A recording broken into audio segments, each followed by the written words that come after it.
and welcome back to my channel. Today I'm here to give you book recommendations for your escapist needs. Personally, I think right now more than ever, people gravitate to media that they can dive into and forget about the world for a couple of hours. And if it's something that you're looking for, this is gonna be the video for you. But first, let's hear from our sponsor. I'm kidding, we don't have a sponsor. The sponsor of this video is me, but I have an announcement, sort of, a message. I am planning to do some 𝔻𝕆℆𝕸𝕂𝕊. If you were a subscriber for a bit, you know that 6 months ago I got obsessed with 𝔻𝕆℆𝕸, the TV show. So of course it's not something that immediately left my system.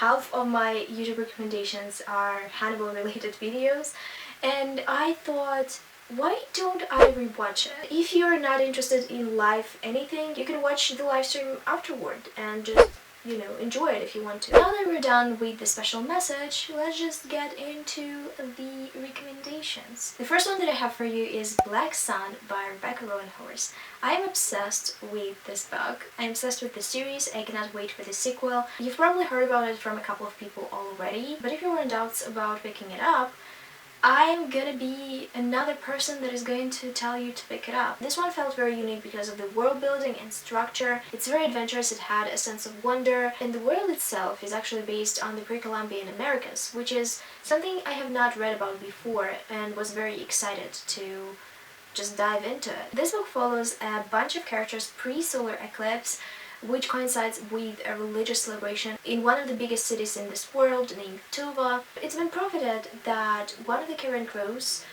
which is one of the clans that lives in 𝔻𝕆𝕆, is gonna be the vessel of the old crow god, and that he needs to be in 𝔻𝕆𝕆 by the time of solar eclipse to become one. It's very unclear. You're not very sure that all these belief systems are real, so that is the journey that the book is taking you on. On paper, it sounds like any other fantasy book ever, because how many fantasy books are about two opposing forces?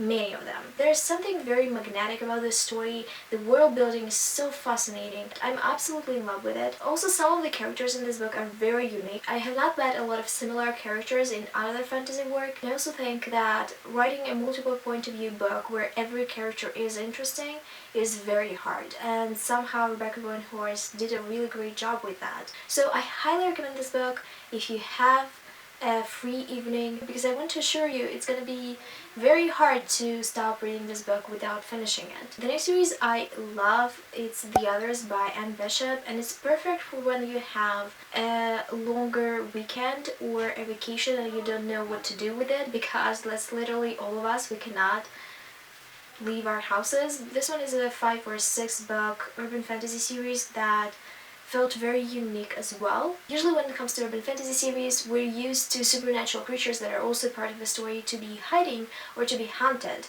And I always questioned that, because if these powerful creatures are this powerful and have so many advantages to humans, why would they hide? Or why would they allow humans to treat them this way? And I guess Anne Bishop had the same question, because in the world of the others, the supernatural creatures control the world. They are superior to humans. This one follows a woman in her 20s named Meg, who was enslaved because of her special powers. She is a blood prophet, so when she cuts herself, she sees visions. She was in captivity since she was a child, so she doesn't know much about the world and how it operates. She runs away from her captor and hides herself in the lakeside courtyard, which is a district that is ruled by others, and a district where only others live. Others are the supernatural creatures. They accept her and take her in, which is uncharacteristic for them, because they need someone to communicate with other humans when they need to. The story is so addicting, the characters are awesome. There is a very slow burn romantic subplot in this, and I loved it. If you also want to see some original, interesting supernatural creatures,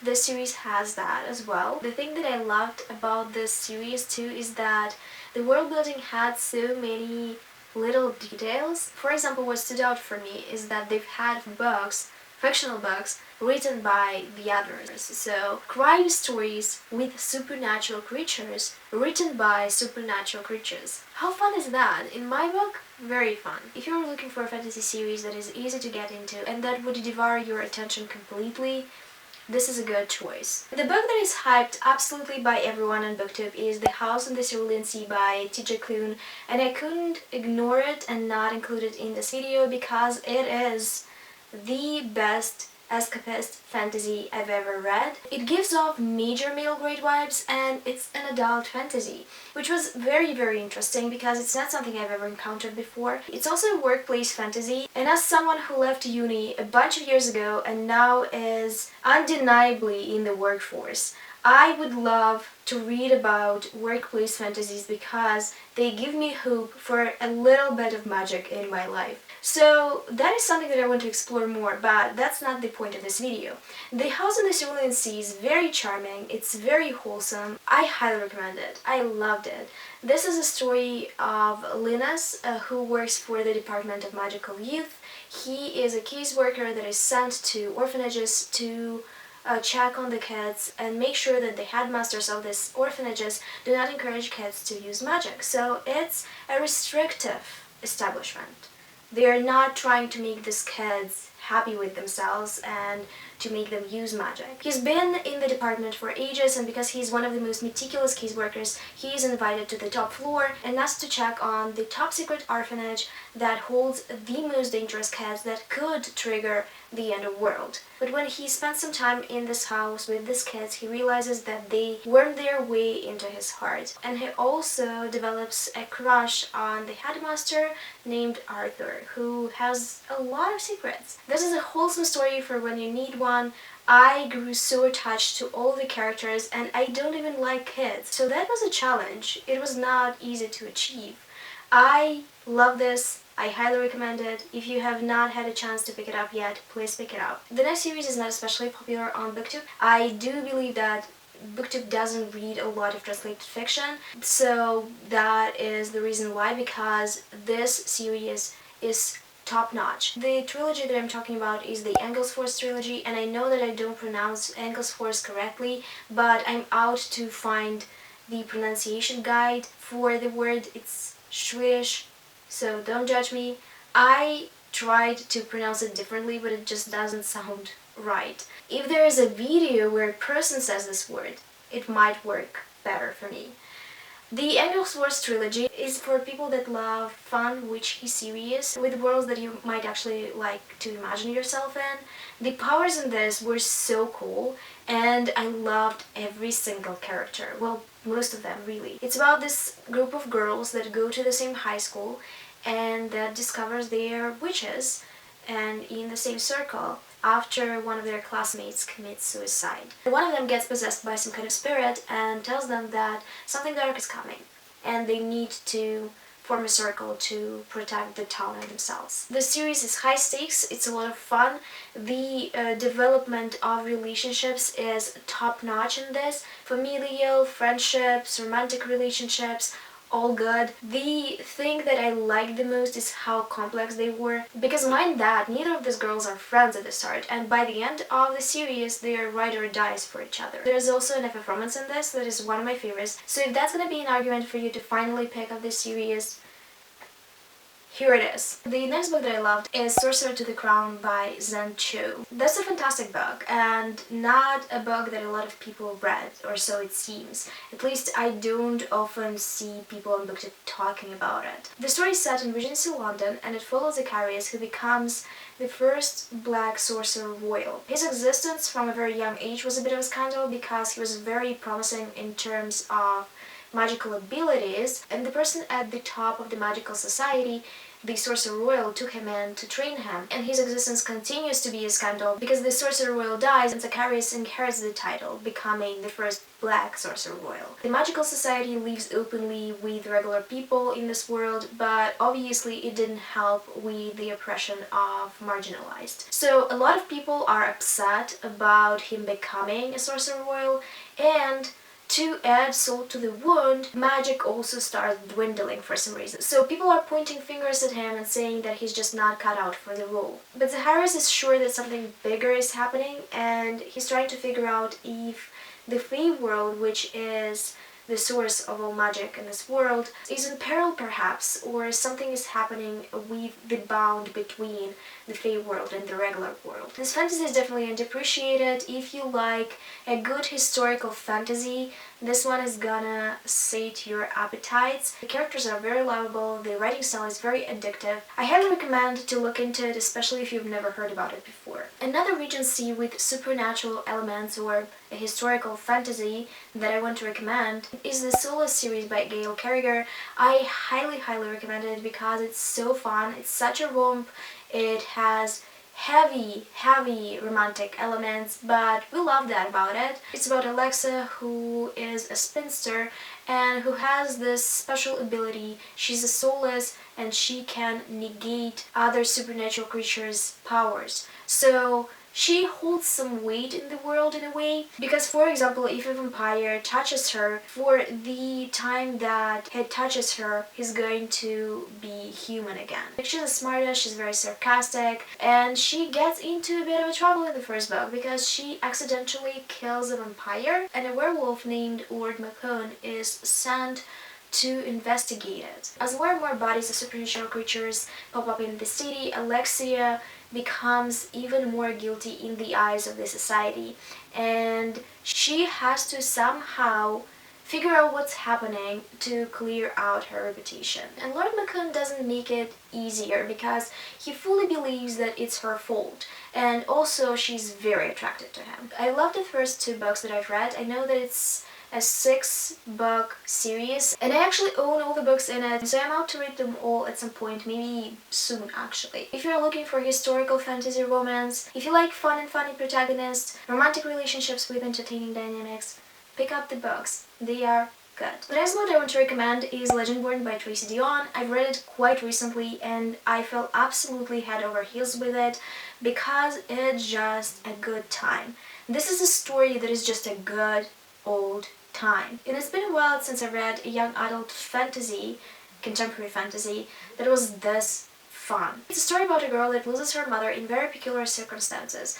Her life is quite shattered, but she still decides to go to this pre-uni program that her mother also attended when she was young. During a party on the grounds of the university, she sees a group of people using magic to battle this shadow creature. While she was not alone there, other people don't seem to remember anything of it, but she cannot get it out of her head. So she finds this group and she demands they tell her what's going on, because the spell that they used so other people would forget what happened reminded her of something that happened when her mother died, and she believes that these 2 events in her life are connected. This book, it's so long, especially for a young adult fantasy, but it's so entertaining. It worked for me so well. It's the blend of the old tropes and old types of characters that we've seen before in young adult fantasy and the new voice, because Tracy Deonn does have a very distinctive voice. I also love the discussion that came with it and how Tracy Deonn did mold the protagonist into the rules of this magical system without asking first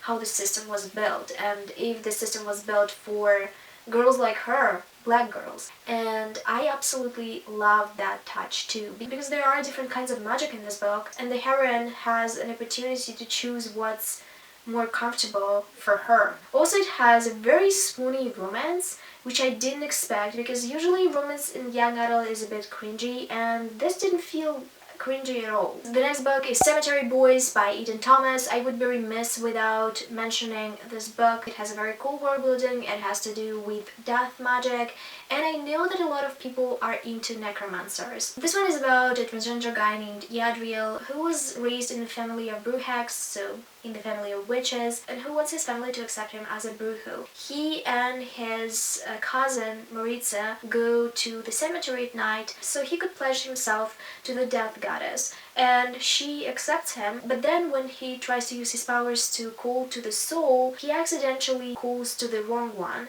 to the soul of one of his classmates that has a very bad reputation. He tries to convince the ghost of Julian Diaz to go to the afterlife, but Julian doesn't want to leave Earth until he figures out what happened to his friends and how he died. Also, 𝔻𝕆𝕆𝕂𝕊 inconveniently falls for Julian, so That's a problem. The story is entertaining, has some twisted turns, but it's not what makes it special in my opinion. The special part of the story is how heartwarming it is, how much it plays on your heartstrings, how his family eventually turns around and accepts 𝔻𝕉𝕊 for who he is. This is a very good read. It's also very funny, and I can guarantee you that you're going to fall for 𝔻𝕉𝕊 or for Julian, because my heart was definitely with Julian, but I also really liked 𝔻𝕉𝕊. I think they are great opposites, so that's also a romance where two opposites attract if you're into that. The next book that I want to recommend is not cute and fluffy.